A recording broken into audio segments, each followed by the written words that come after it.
Hello, everybody, and welcome back. My name is Lou. Welcome to what some people are calling episode 18 of Brits and Yanks Talk Trek. I am so sorry about the hiatus of 6 or 7 months while we was doing this, but as you can see, we've tried to make a few updates and improvements to the podcast. We are now live on a vodcast, so anybody that wants to check us out on YouTube, you can do that. Anybody that's not joined us before, we are a podcast for Trekkies, Trekkers, and absolutely everything in between. We're brought together as a group of friends from both sides of the pond. We've got Brits, we've got Yanks, about people that just love Star Trek. We was brought together from a love of a game, Star Trek Fleet Command, and now we're here just to talk about Trek on the podcast. We explore a topic from Star Trek and obviously update you on all the recent Star Trek news on every show, as well as explore general cultural differences between the Brits and between the Yanks, of which there are many, as you will be able to figure out as we go through this second season. We want this show to be involve all of you lot, all of our community. We want you all to get involved, so please, you've got the power to control this podcast.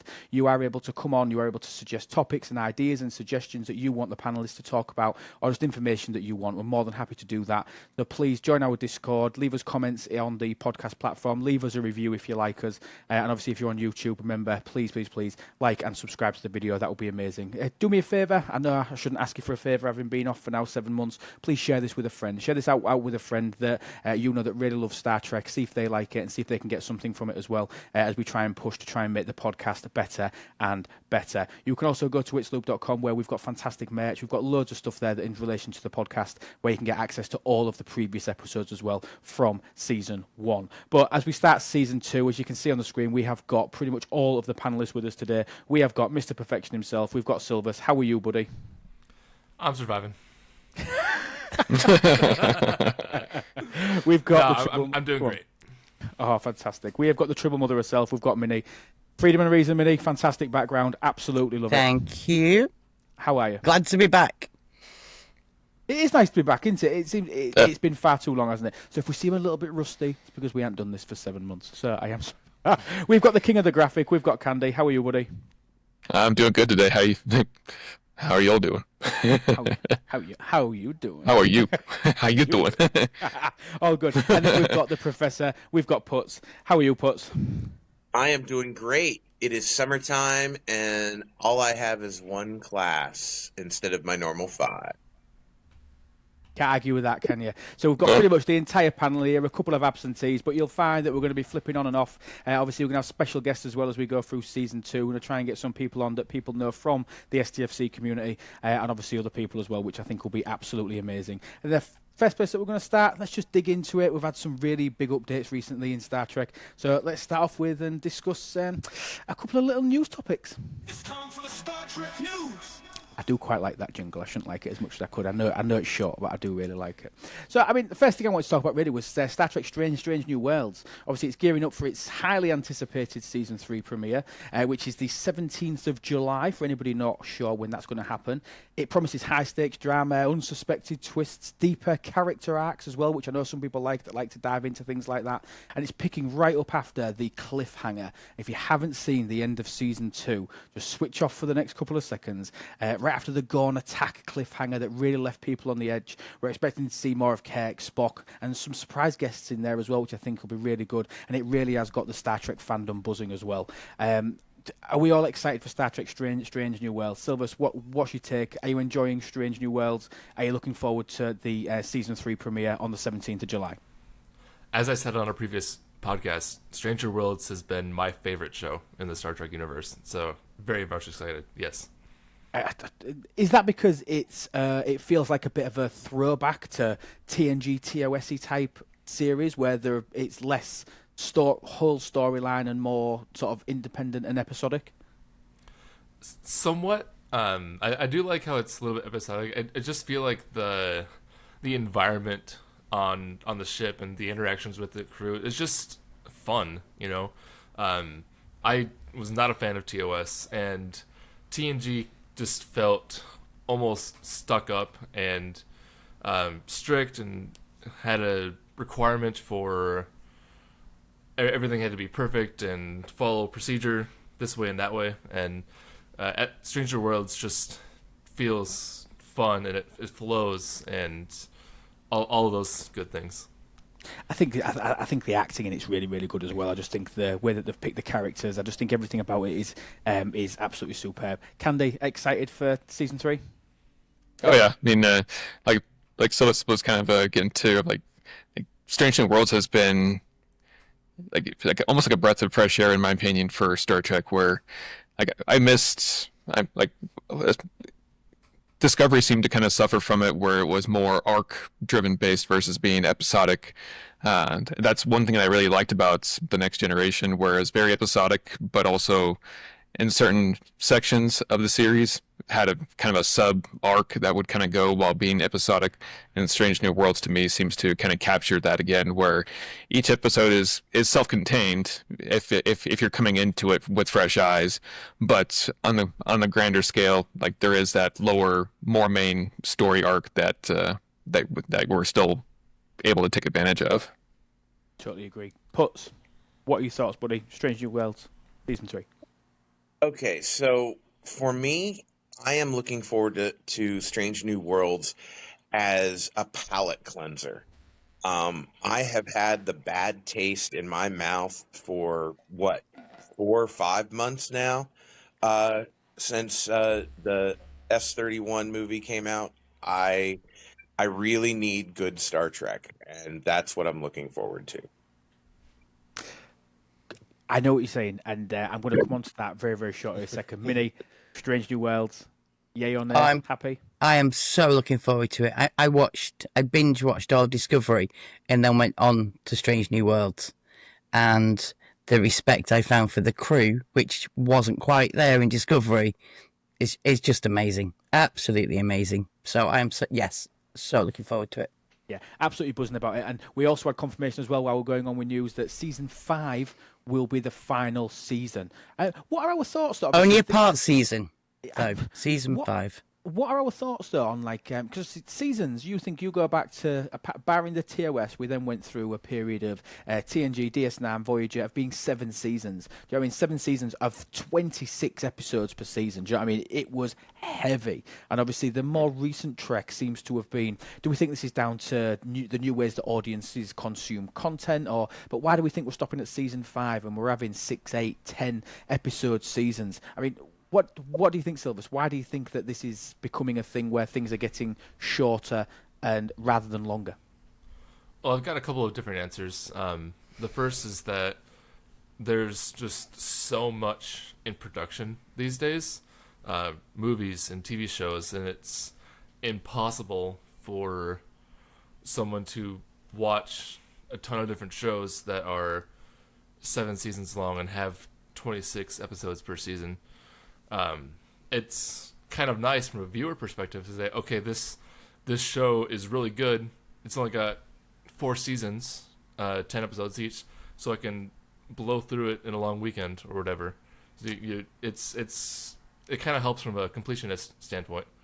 From the point of view of Stranger Worlds in and of itself, I would say that it's good that it's ending earlier because you don't want it to butt up against TOS and have timelines intermix. I know Rev was talking about it on his stream the other day where they've already almost gone too far. So just making sure that your timelines are not intermingling and causing any distortions between what was originally Star Trek back in the 60s to what's brand new today. I totally get that. I mean, obviously, because going back to what we were talking about with TNG, DS9, Voyager, they were always just moving forward. There was no end game to those, was there? Do you know what I mean? You was moving further into the future. But when you start working with prequels and you start going back in time, obviously, to start up these new seasons, you are right that you've only got a limited time frame even to work with it, haven't you? And I think one of the big things for me, and I'll come to you in a second, Puts, and get your thoughts on this. I think some of the issues is that there's that much new TV coming out at the moment. Now, I'm not talking Trek, but how often everybody has had this conversation in the last 2 weeks. Have you seen XXX? Have you watched XXX? You need to watch it. You need to watch it. I'm putting XXX in there as in enter your own show there. And that's exactly what I'm talking about. It's like Yeah. there's so much that I want to watch, and as a young person, there's so much that I'm trying to catch up on because I'm only getting to that stage where I can watch TV and really enjoy series and the seasons they're in. So it's kind of nice from a completionist standpoint. Yeah, and I even feel from my side, I'm a rewatcher. I don't know, and I'm finding that like sometimes there's nothing I like more than some of my favourite seasons. Like go back to totally non-Star Trek, like Game of Thrones. I like to watch Game of Thrones every couple of years. Do you know what I mean? Because I like to go back and watch some of my favourite shows. I'm on about the fourth run of Breaking Bad. About the fourth time that I've been through watching that, and that prohibits some of the new stuff that I can watch because I'm watching some of the old stuff that I really like, that I really enjoy doing. So I think the shorter seasons are a decent thing. But Putz, what's your take? What do you think on the obviously the announcement that season 5 will be the final, and that obviously seasons are getting predominantly shorter? What's your thoughts? Well, I think the season's getting shorter, episode number, number of episodes. That's more of a practicality thing. With the visual effects and the post production that is required for each episode, instead of back in the late 90s, early 2000s, when you would take 7 to 8 days to completely film an episode, they're now taking 14 to 21 days and then double that time for post production. So it's just the practicality. There's no way you could get 20 some episodes filmed. 10, 11, 12 is the tops now with these high value productions. As far as the number of seasons, I think Strange New Worlds needs an asterisk beside it, because they lost essentially 2 years of production from COVID and from the writer's strike, or the strike of the actors and writers and whatnot. So realistically, the actual year, time frame by year, they're in their 7th year. They've just only going to be able to do 5 years in 7. Really good point. Yeah, and I never even thought of the impact of COVID. And obviously, I knew about the writer's strike was going to be obviously slowing content down. But you're right. I mean, these actors don't just want to be Star Trek actors anymore. Do you know what I mean? They want to be going out and doing other projects and doing other things. They don't want to be known as Captain Pike. Do you know what I mean? They want to be known as Anson Mount. Do you know what I mean? They want to be out there doing loads of other different things. I agree. Minnie, have you got a take on this? I don't know. I don't know if I'm just the older generation, but I do enjoy seasons that are 23 to 26 episodes long. The problem is nowadays, all the metrics are how many episodes can you binge watch in that first weekend, as opposed to what were the viewing numbers on a Tuesday night on a certain channel.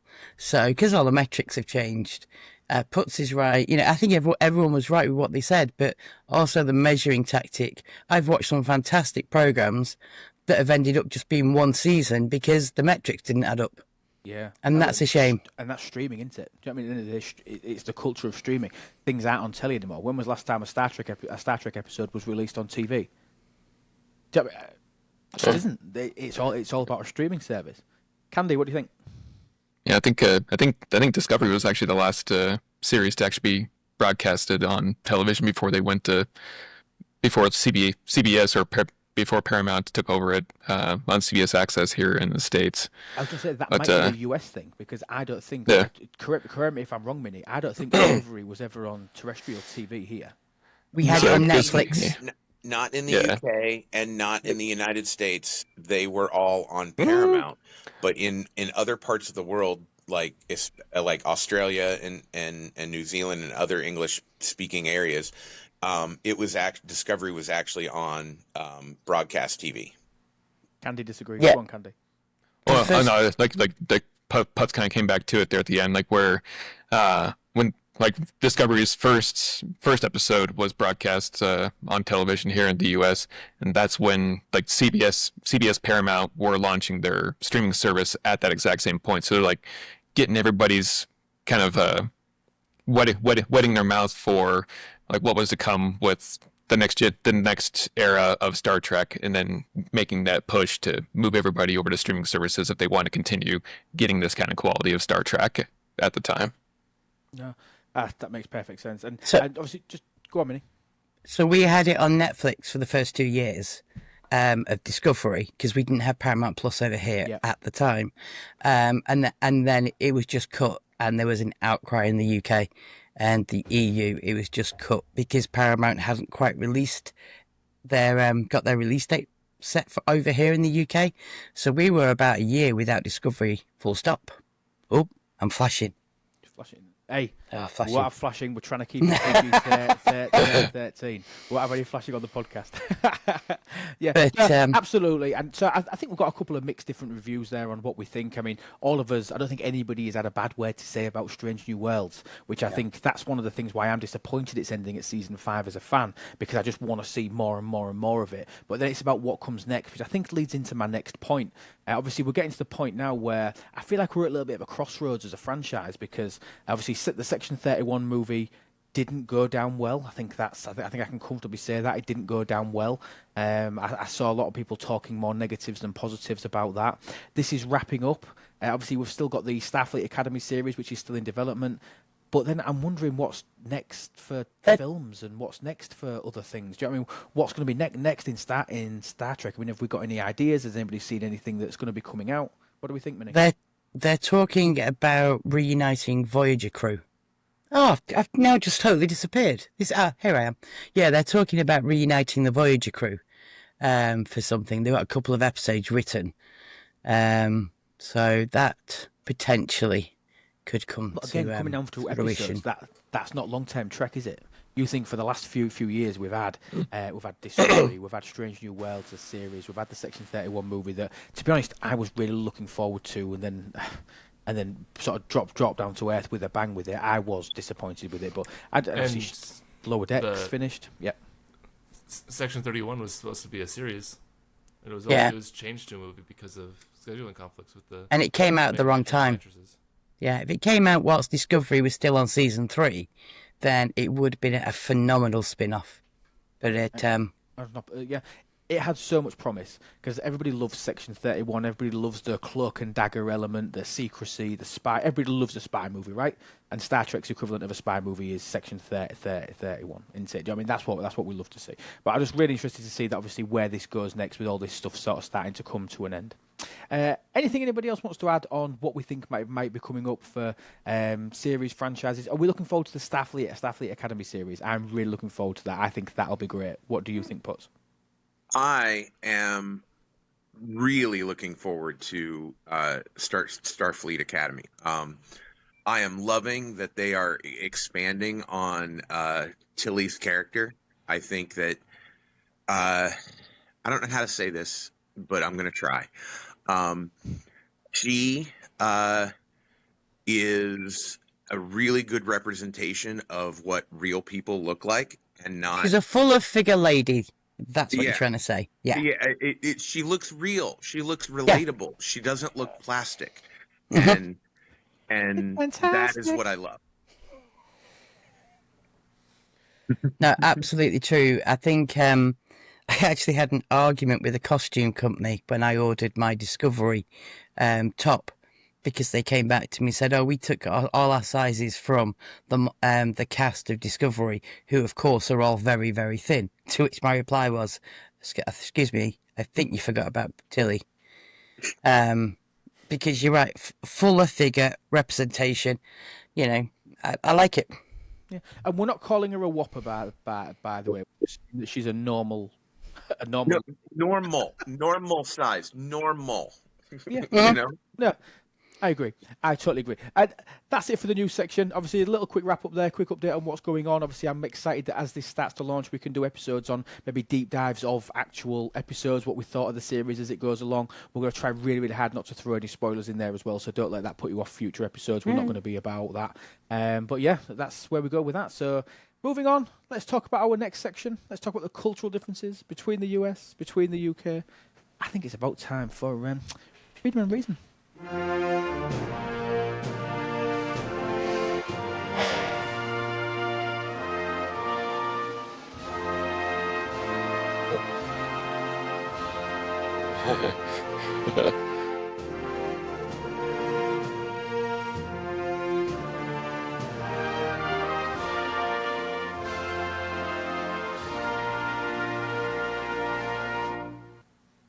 Still no question. Best anthem on the internet. I'm telling you that. It's the best collaboration on the internet, I must say. So the topic that we're going to talk about today, and I don't think you could get much more patriotic than what we're going to be talking about today. And yesterday was, Silver, so correct me if I'm wrong. You're going to tell me it was a special day yesterday, wasn't it, for our current topic? It was. It was Flag Day in the United States. A flag there, and as you can see behind me there, obviously a mishmash there of the United States flag next to the Union Jack for the United Kingdom. We'll talk a little bit about the history of those, the differences. They've got quite a few similarities, haven't they? Obviously, in terms of both being red, white, and blue, different shades of different reds and things. Now, Putz, I just have this feeling and this imagination that you could talk about this for hours. I could definitely talk about the U.S. flag, how to fold it, what the significance are of the colors. I'm pretty sure I know what 3 flags make up the British flag or the Union Jack. Isn't it 4? I think it's only 3. This is where my knowledge stops, right? Like I'm not 100% sure, so I'm glad that we're doing this show. It is 3. At the minute, it's not. We don't acknowledge the Welsh. The bloody Welsh. I know. Well, they just couldn't find anywhere for a dragon. I think that was the issue. Couldn't find anywhere to cunningly put a dragon in. But you're absolutely right, Putz. Talk us a little bit about the origins, the history. Give us some fun facts and stuff about the US flag. Obviously, I know it's only 12 years old now. But yeah, give us some fun facts. Close. Well, fun fact number 1, you may or may not know that, in the United States, we are taught in grade school that, Betsy Ross made the flag, et cetera, and she was the designer and whatnot. And I don't want to say recently, but academic scholars have known for quite a while that she probably was not the first person to design it. She may have made a flag, but she was definitely not the first person to sew and design the stars and stripes. Okay. To kind of jump in there a little bit, yeah. I'll agree with Putz. The facts don't necessarily point to Betsy Ross by herself. From the research that I've done, there was a lot of contributors over the first century of the United States being a country in creating flag designs, because at the time Congress had not had a strict definition of how the flag should be oriented. They simply said it would be 13 stripes alternating red and white with a blue patch that had white stars, and that's all that they ever said. They didn't specify how many points on the stars and what orientation. They didn't specify if it was red, white, red, or white, red, white. So there was a lot of different designs over the first several years of the United States being a country. Oh, wow. I never knew that. Can I ask you a quick question about the stars? This is something that I know loads of people would like to ask this question. How long has there been 50 states? Is it all? Because it would have always been 50, will it? No, it wasn't always 50. So to kind of give a little bit of symbolism on what our because the reason I'm asking the question, flag means. just to clarify, the reason I'm asking this is because there are 50 stars, one for each state. Correct? Yes, correct. And I'm going to get to that. Yep. So we have the 13 stripes. They're for the original 13 colonies. The red is for the. Let me check my notes here. Red is for valor. White means purity, and blue is for vigilance and justice. So that's kind of what the colors mean on our flag. And we originally started with 13 stars, and we've increased the number of stars over the years as states have become inducted into the United States. And so our current edition of 50 stars has been present in the United States since 1960. And what was the final state to be added? Was it Alaska or like Hawaii? Hawaii and Alaska were added either in consecutive years or in the same year. So there was never an official flag that had 49 stars. False. It went from 48 to 40 or 50, according to the Congress research that I looked up. But Silvis, what do you got? I see that we had a flag that had 48 stars, which reigned for 47 years, until July 3rd of 1959. We have a tradition of introducing new flags on Independence Day. So we had the 49 star flag, which was the introduction of Alaska, that was in effect for a year from 1959 to 1960. And then 1960 is when we recognized Hawaii and put in Hawaii onto the flag for the 50th star. See, I knew Silvis would be able to do better research than I. Yeah, I mean, the thing, like you said, if it was added in such quick succession and you use the It was quick. The historical significance of July the 4th. Do you know what I mean? It seems like quite a good time to do it, doesn't it? Rather than have to keep changing it, because I mean, the idea of having to keep changing it is absolutely madness. I mean, obviously to go back to obviously the British flag, which is the Union Jack. Obviously, the Union Jack first introduced in 1606. And it started off literally just being England and Scotland under King James VI.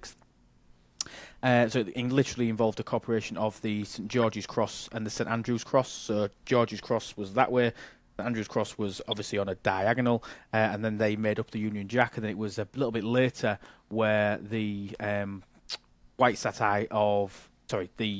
red satire of St Patrick, which are the red lines that you see within the Union Jack to represent Ireland as well, and obviously still standing for that there. And in terms of the colours, similar to what you were saying, Silvers, obviously the red cross of St George representing bravery and valour, the white satire of St Andrew in the Scottish flag symbolising strength and resilience, and then the red of St Patrick for heritage and unity.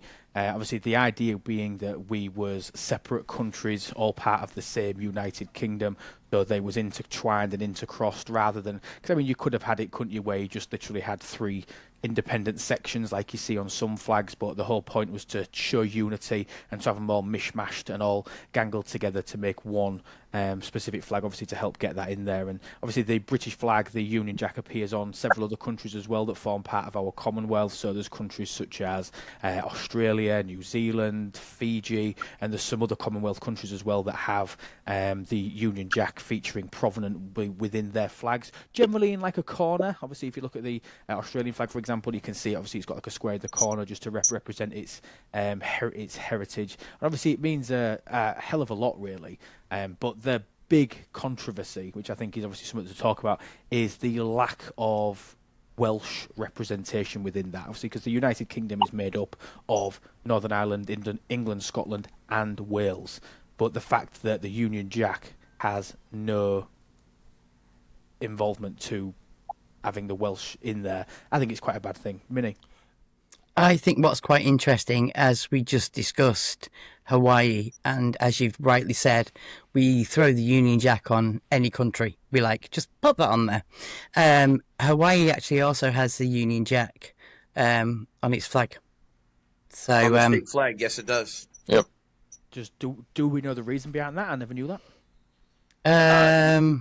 Yeah, because Captain Cook was a British, he was the first Westerner to set foot on Hawaii, and he did it as an Englishman. So it's just it symbolizes friendship now, I think, as opposed to sort of any colony rule or anything like that. So now I have a question about your flag, and that is I'm going to call it the background, right? You have crosses, going vertical or diagonal or horizontal, but the blue on the background, right? Yep. Obviously, that comes from the Scottish flag. Right. Why did they not use the white from the English flag as a background instead of the blue? No idea. Is the honest answer. Obviously, when it was first put in, it was literally just had a red cross over the Scottish flag. It was literally over that. But I mean, Scotland is so prominent in our history. England and Scotland. It's not as if England was always the most dominant element of our history. If you look back, England and Scotland were very, very similar in terms of their power, provenance, and their history. So I presume it was just a decision. But if anybody knows this, if anyone knows this exact answer, Minnie, jump in. Well, I was just about to say, if they used the white cross off the Scottish flag on a white background, it wouldn't be there. So maybe that's why they used the blue. There you go. It's just a design, Because- design as opposed to Yeah. To actually make it Function. like that. Yeah, true. And obviously, the thing is with the white is still there within the Union Jack. The white forms slight outlines from the Irish Red Cross and obviously the English horizontal cross. You can still see the white outlines of both of those, representing that they do actually have white backgrounds on both the Irish and English flag. Now, do you guys have the same thing where it if you fly the American flag upside down, it is a symbol of you are in distress, and it is a symbol of, hey, over here we're suffering, come help. Do you guys have the same thing? And I if think so, if you fly how do the you Union tell? Jack upside down, it's because you didn't know that it had an up and a down, in all honesty. It's Well, actually huge because so our flag, if you look at it horizontally, upside down or one other way, it looks very, very similar both ways. So that sort of element probably wouldn't have any sort of. There is only one way to do it, and you can tell by looking how thin the lines are on the diagonal. You can tell which way is the correct way to actually have the flag. But from a distance, you would never know. You would never know if Well, it was upside down or not. The only really ceremonial thing that we do, and I'm assuming that the US do this as well, would be, for example, if somebody had passed away, somebody of significance would passed away, then flags would be flown at half-mast. I'm assuming that you do the same. We call it Yeah, half see- staff, but yeah. Yeah, I have a very traumatic experience from my adolescence because of the British flag. I was in Boy Scouts. I was in Boy Scouts, and at the summer camp, the scoutmaster at the summer camp was married to a British woman, and she was actually involved in scouting in Great Britain. So at the morning colors and at the evening lowering of the colors, we would actually have the American flag and the Ohio flag and the British flag flying, and each troop would take a turn either raising or lowering, and our troop one morning was in charge of raising the flag, and I was the senior patrol leader in charge of making sure it happened correctly and doing all the pomp and circumstance. And we did everything and all of that. And then at breakfast, the scoutmaster's wife comes up to me and she goes,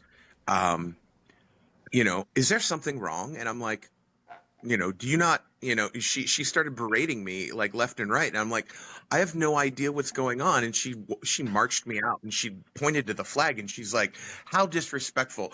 That is flying upside down. And I'm like, I didn't know that there was a correct way. No, it's such a. So basically, there are wider right stripes. The wider white stripes must be above the red diagonal stripes from the top left hand corner. You can see when you look at it next time and you look at a picture. Anybody Google a picture of the Union Jack, you will see that there are wider stripes which go on the top. So it's quite simple for people to see. But no, you're right, because it does look virtually identical as a mirror image, whether it's upside down or the right way up. Yeah, she yelled at me for a good 5 minutes, and I'm like 12 years old, going like, I don't know what to do. Like, very traumatic. And rightly so. I have a question for Candy. Go on.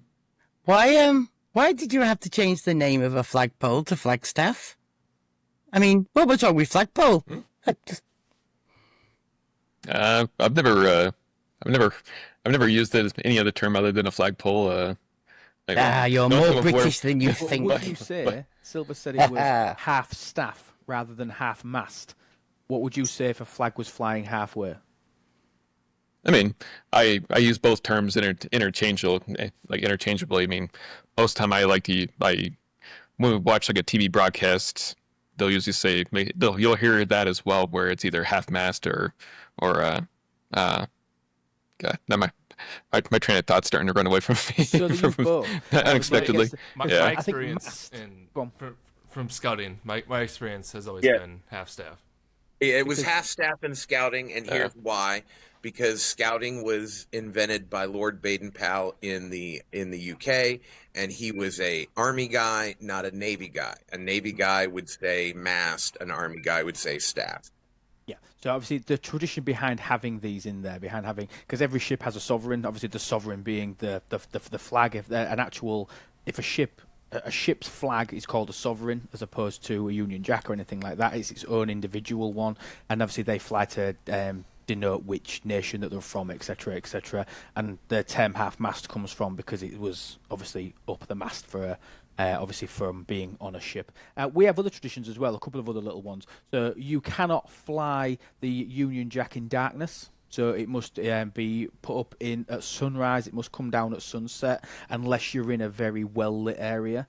So if it's really well lit, if it's got purposeful lights on it, it can stay up, but it cannot be up in darkness. Anything similar? We have the same rule. Yep. Yeah, it has to have light on it, and that goes back to one of the battles in the Revolutionary War, Battle of Baltimore, I believe. Yeah. Okay. So I mean, there's loads of different. I think one of the things that we can take from this is that it's very, very similar, but we have similar traditions. But obviously, we've got. I think you Americans are a little bit more patriotic towards things like that. Tell me if you think I'm speaking out of turn, Minnie. Obviously, we love our pomp and ceremony over here. Nobody does it better than us. I know you try, and you're good at it, but you're not as good as us at that element. But I do believe that your level of patriotism is probably next level on ours. And I know that's probably quite a controversial thing to say, but do you agree, Minnie? I absolutely do. I think we can celebrate the monarchy and our service people like no other. However, when Americans celebrate their fallen heroes, their fallen soldiers, they do a far better job than we do. And nobody, having been all over the country, all over the world with this, nobody appreciates what their armed forces do better than the US. You know what I mean? Honestly, if the US find out that you're a veteran of anything to do, even like when you go abroad and they find out that you're ex-services from the British Army or something like that, they put you on a different level pedestal. Over here, it's like, well, why aren't you still there? What? Do you know what I mean? There is a lot less of that over here, whereas over there, I think you put on a much higher pedestal, which I think is the right way to be. Yeah. Obviously, these people are risking their life for the thingy of absolutely everybody else. But I think the reason that I bring that up is because obviously flags really patriotic, standards really, really patriotic, and I just think the level of patriotism from the US coming from a Brit, I think it's next level above ours. But then the other side to where you would use flags and sovereigns and Union Jacks and all that sort of stuff. What's your flag actually called? Is it called the Star Spangled Banner? Is that its actual name? The Star Spangled Banner is the anthem. It's the song. What's it actually called, yours? The only Stars and Stripes. Is it just called the American flag? Either American flag or sometimes it's referred to as the Stars and Stripes. Yeah. Okay. Obviously, because we have the Union Jack, we would never say the Great British Flag. I mean, it just sounds weird, doesn't it? It just sounds weird. It's good there. But so, I have one thing. Kind of a juxtaposition. So, in the United States, and I don't know if this is way in the UK, but if you are following traditional flag rules, right? If a flag ever touches the ground, you are supposed to retire the flag and burn it in a specific flag burning ceremony. Yet we have people that burn our flag, even our citizens, in protest, and we are the best at monetizing and merching our flag. We've got our flag on everything, from underwear to coffee mugs to whatever. So it's just a really interesting juxtaposition that, we have the reverence and yet and strict rules of, if the flag touches the ground, you must burn it. Yet then we put it out on anything and everything and sell it. And to kind of go full circle on this, the flag burning ceremony that Putz is talking about, that happens annually on or around Flag Day. So typically your local Boy Scouts will be collecting flags that need to be retired because they touch the ground or because they're worn and tattered and have lived their service or whatever, and they will fold them and prepare them, and they'll typically, in my experience, host a ceremony at the VFW, the Veterans of War location, and they'll host their ceremony there, and it's very proper way to hold the flag as you bring it up to a barrel that's got a fire in it and throw it in to burn it. Yeah, I mean, we do the same with that. We can't fly a worn-out flag. A worn-out flag here, again, will be burned. Flying a damaged flag is considered to be disrespectful towards things. And while we finish on this, if anybody's got any final facts, Candy, have you got any Stars and Stripes underwear? I do not, actually. That sounds like a merch idea to me. We now need planning permission in Lincolnshire for a flagpole. Yeah, which is just it would do. Moving on. Yeah, like displaying a flag. I mean, if you plan on erecting a flagpole, you do need to get your permits and permissions to do that. But any sort of other exactly, but actually displaying a flag, I mean, plenty of folks can either mount some kind of a wall-mounted post or pedestal to put a flag that's already on a pole into it to display it out in front of like their house or porch area and such. So it's only commercially, or when you're actually going to be displaying it above a certain height level, does it require permissions to actually display it. Oh, okay. I mean, I think it's mad that we have to go through all this rigmarole for us to be patriotic. It's probably why some people can't be bothered with the aggro to actually get in there and do that. But no, really interesting topic. Obviously, Flag Day. It wasn't Flag Day yesterday, was it? That wasn't what you were saying. That's what it's. Yesterday was Flag Day in the United States. Oh, so okay. It goes back to June 14th of 1777 when the Continental Congress first adopted a flag. Oh, okay. And June 14th is actually my mum's birthday, so I will never forget Flag Day again, which is... I'll tell her. She'll be really pleased with that. My mum's just been up to... do you know where she went today? Total side note. A pencil museum. Oh, in Cumbria, it's brilliant. No, it's brilliant. No, it isn't. It's absolutely brilliant. I told her that I ain't talking to her. I said it's your birthday. I ain't talking to you for going to a pencil museum. Moving on. No, moving on. No, it's brilliant. Talking about the pencil museum. So, really interesting topic. Thank you so much, peeps. So, what we're going to do now, we're going to move on to our Star Trek topic. Now, because this is like our relaunch, obviously, the first time that you've been able to see all of our beautiful faces here on the podcast, I just wanted to keep it quite broad, quite simple, and I want to give a quite easy topic, and I want to go for your favourite Star Trek movie. Okay, I want reasons for it. I want to know why. And I want to know. I was thinking of doing best and worst. What if you had to rank which was your number one and which was your absolute dead last? But let's save that for another time, and we can see if anybody disagrees, because I think that'll be good. But your absolute favourite movie, Puts. Let's start with you. Favourite Star Trek movie. Take it away. So my favorite Star Trek movie, Section 31. Yeah, exactly. Is probably not on anyone's list, but mine is more of a personal thing, and that is the very first Star Trek movie I ever saw in theaters was Star Trek IV: The Voyage Home.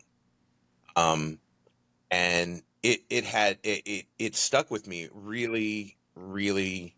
It was, I got to see it with my dad. And at that time, like, Star Trek wasn't on TV. This was before Next Generation came out. And, you know, it touched me.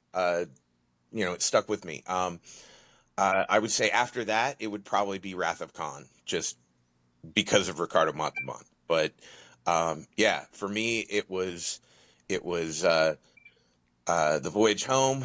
I loved the best quote from there is when Scotty is doing stuff on the computer, on the 1980s computer, you know, like banging out, and he picks up the mouse and he's like, "Computer, do this. Computer, do that." And hello, computer. Yeah, just use the keyboard. And then immediately after that, he like does things and like finds the formula for transparent aluminum, and Spock was like, you've altered time, and Scotty was like, how do you know that this guy wasn't the guy who invented transparent aluminum? Can I ask a quick question? This might sound that doesn't Yeah. exist, does it? That doesn't exist, does it? Actually, It's uh, in its prototype stage, I think. well, see, Really? here's the thing. Every substance, every solid substance is transparent to light of some sort. Is it transparent to visible light? That is a different question.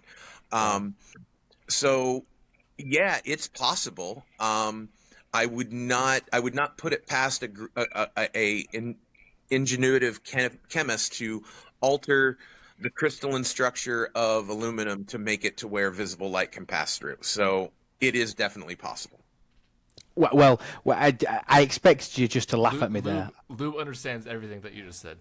All of it, absolutely all of it. To be fair, I was halfway through writing a paper on it anyway. I just wanted to check. I just wanted to check your understanding. But absolutely love that. There'll be whales here. Hello, computer. It had some of the best lines ever in Star Trek 4. I love the fact that they came back to Earth. Do you know what I mean? I love the episodes where they come back to Earth and where they come back in time, obviously into our past now. Do you know what I mean? It's not even like our present, obviously, from when that first come out. And you've seen some of the oldie, worldy stuff that's like ancient history to us now, what it feels like, because it was obviously tens of years ago. But no, fantastic movie. I think it was a fantastic end to that trilogy of movies as well, because I think it could have been rubbish.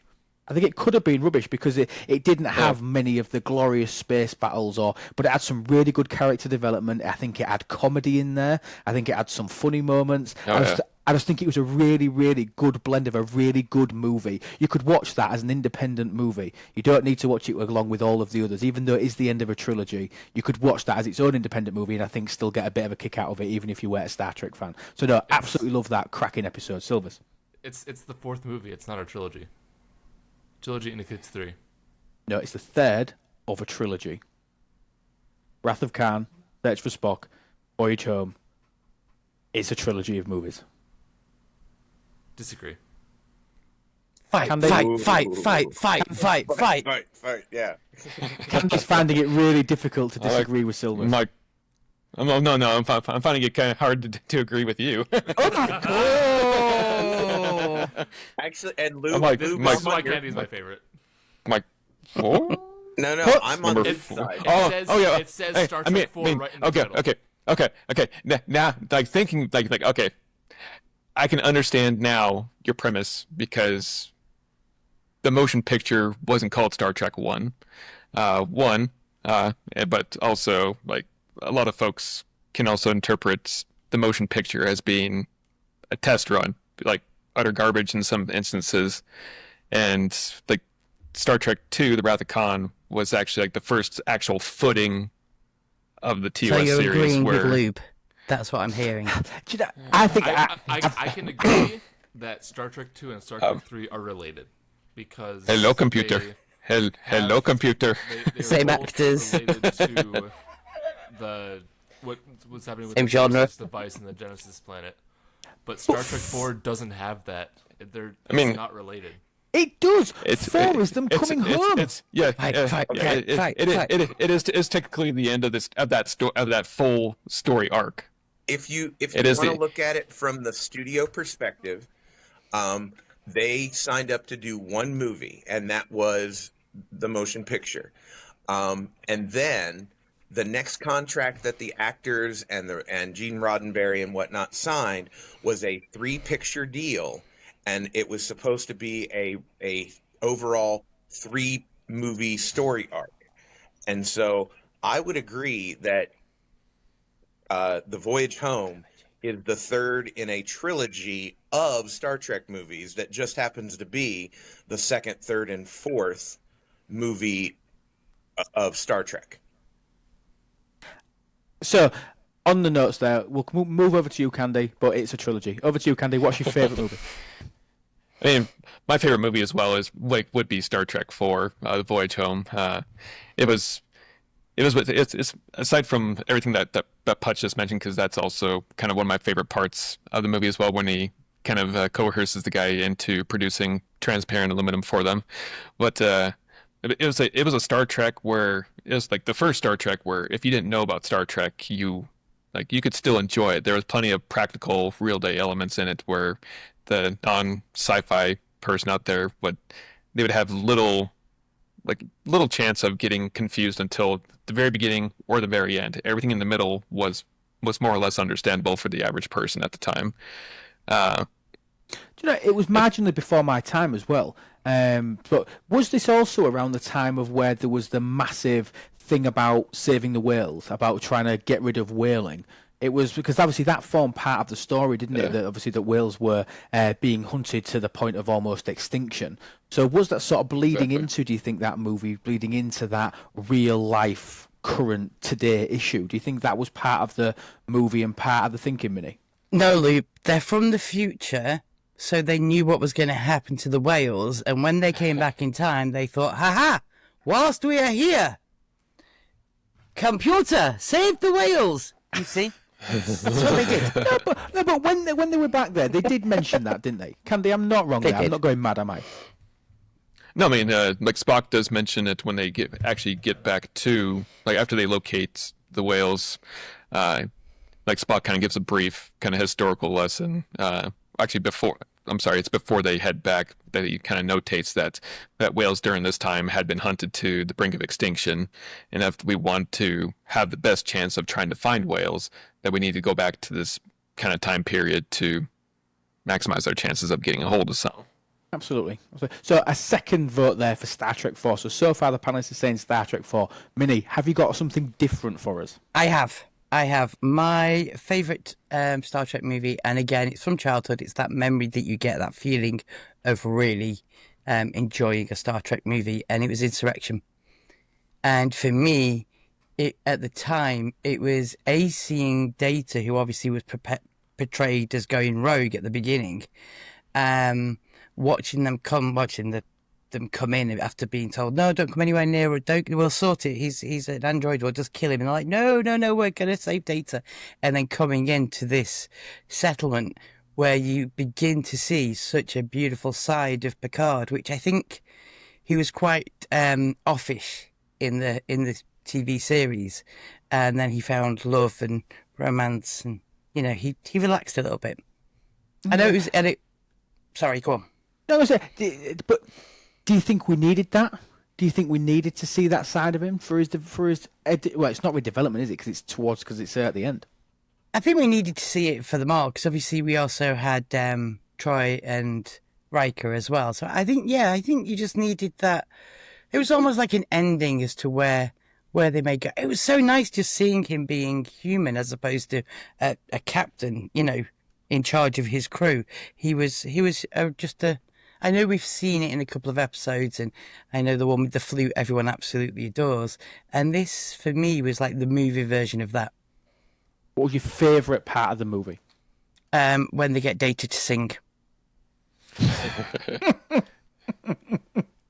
And no, I'm not singing. Oh, please do. Please do. Any thoughts on that movie? We'll put it in on the edit. Yeah, absolutely. Yeah. Any thoughts on that movie from anybody else? So It's so Minnie basically likes Picard when she can see more of his chest. The chest that it goes. Yes, okay. No, Okay. It was the juxtaposition, because Data was portrayed as that sort of going rogue. Why would Data go rogue? Why would his programming be bad? And them obviously breaking the rules to go and save their crewmate. And it turns out that they uncover this conspiracy, and I don't know, it's that section in the middle where they all intermingle with the Baku, I think they were called, weren't they? Baku, yeah. It was just that was almost like an episode in itself before you then found out about the two.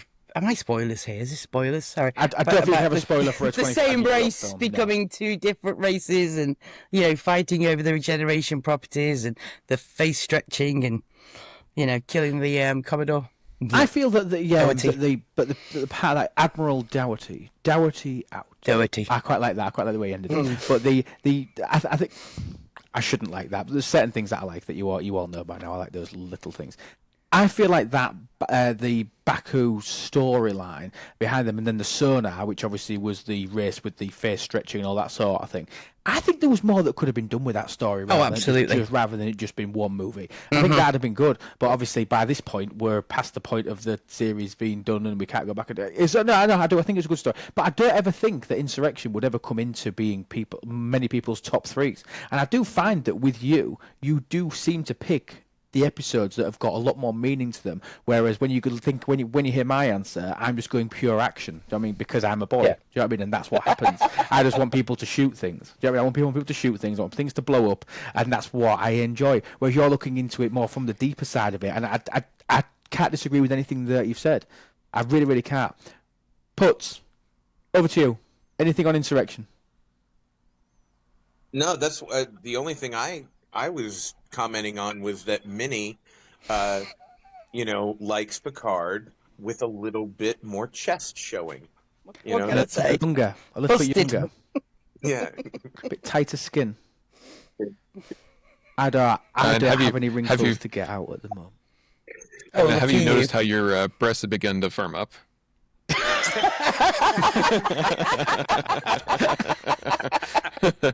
Yeah, they haven't been firm for many years. They've been firm for many years. That's great. Let's go for it. Favorite movie? I already answered my movie. Oh, you already done yours. I didn't mean you. I was looking at Silver's picture and read Puts' name. Silver's favorite movie. So I had The Voyage Home on my list. It's one of those that I actually remember when I've remember seeing and remember the plot. But I think my overall favorite has got to be First Contact. Classic me, loving those time travel movies. And I actually rewatched First Contact again a couple of months ago on First Contact Day. Of course you did. Of course you did. When else would you watch it? When else would you watch it? There's a day for it, and it's 2063. When else would you watch it? Yeah, go on. I'm just going to insult you, but go on. I kind of want to hear that, but No, go on. There's only you that would think, oh, it's First Contact Day, I'm going to watch First Contact. Everybody else would just watch it when they fancied it or when they had time to watch it or something like that. Excuse whereas me. you decide to pick a bloody day that's named after We it are because that talking ticks about a- flags. We are Hold talking about on. flags because Silver's told you it was National Flag Day yesterday. Oh, I know! Lube. Yeah. I screened First Contact on First Contact Day this year at my college. You're all Yes. nerds. You're all First nerds. Contact Day. You got to watch First Contact. It's Sorry. It's Sorry, right Luke. there. Well, Sorry. that can become a tradition. It's maybe me just that's a little bit more haphazard and weird. Maybe I'm the weird one. Just like you watch Groundhog Day on Groundhog Day. Yeah, I've never watched Groundhog Day, and I don't know when Groundhog Day is. So It's February 2nd, and it's a great movie.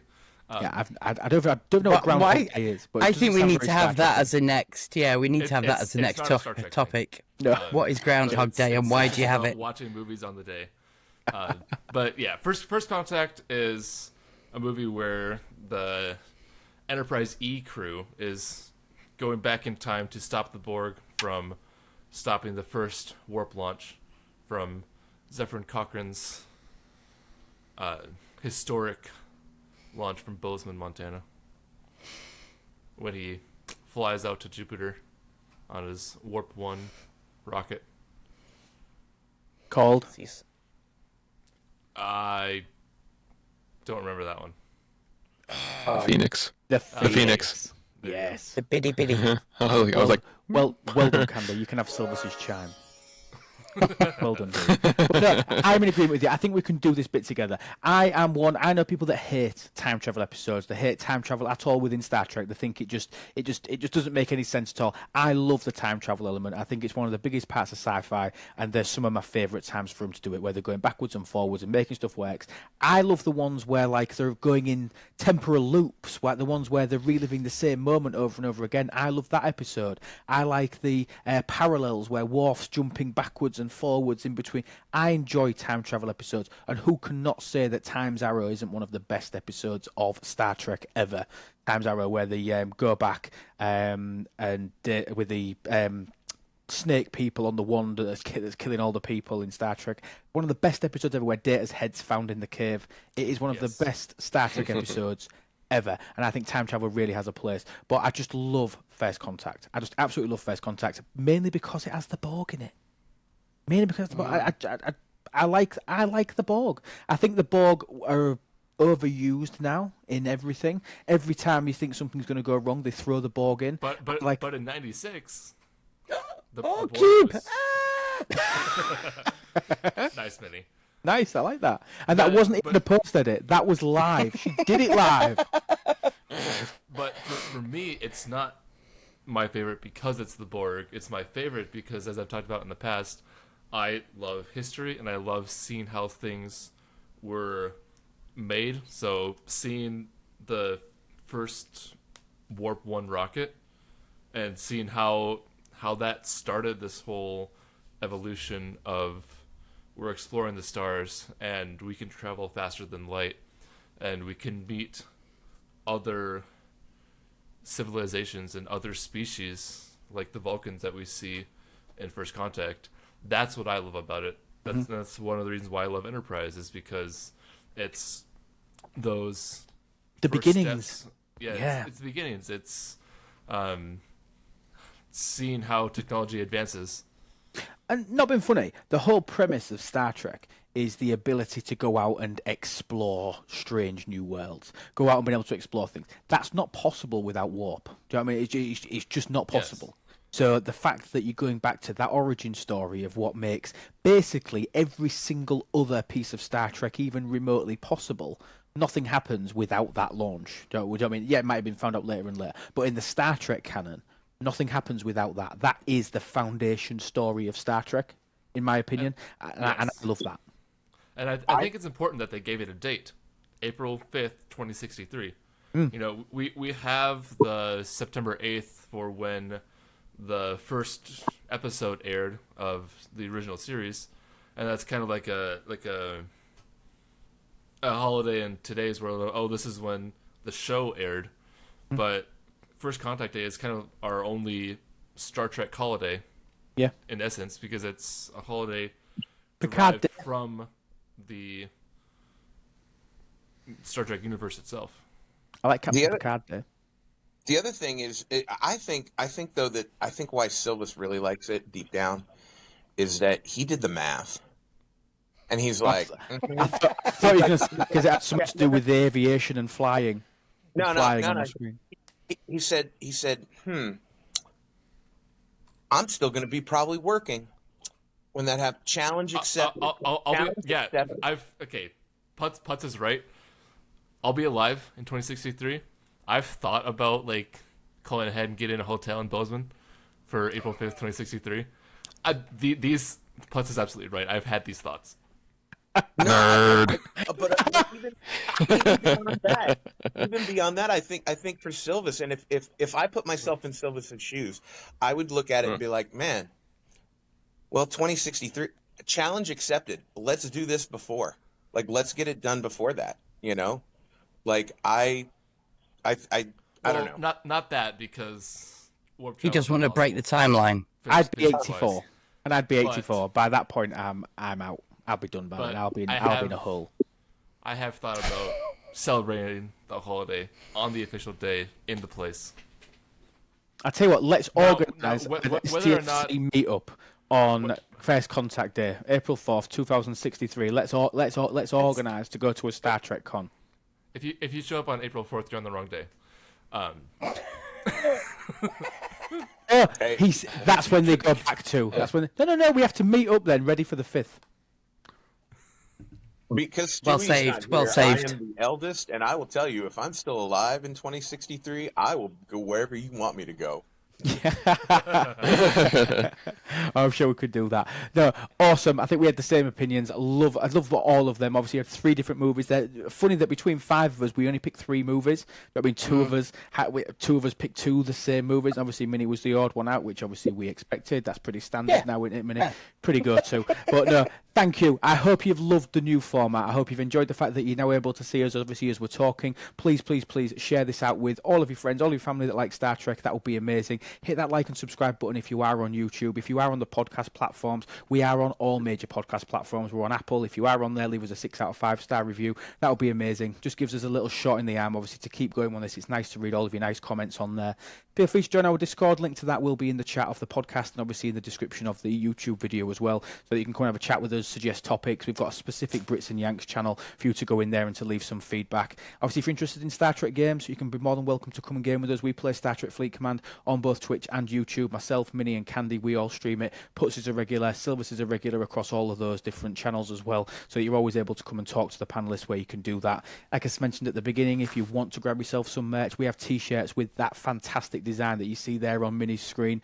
Obviously on t-shirts, we've got it on mugs. We've got the one on Candies, which is right down there. We've got that on merch as well. So if you want to help support the channel in that way, go to witslube.com where you can pick up all of the merch and things there, and consider becoming a member. Being a member may give you the ability to actually come on and be a panelist of the show as well if you want to. So they start at just $3 a month. It's only a coffee a month if you want to come and help support the show, help get us some more better cameras so that Minnie looks slightly less Caspery. We are starting to work on that so we can do it. But thank you. I want to say a massive thank you to everybody who is already a member. Thank you so much for doing that. But apart from that, I hope you've enjoyed it. Thank you. Say bye to Silvers, Minnie, Puts and Candy, and we will see you all very, very shortly when we launch the next podcast. Thank you so much, guys. Say bye, everyone. Bye, everyone. Chicago. Bye.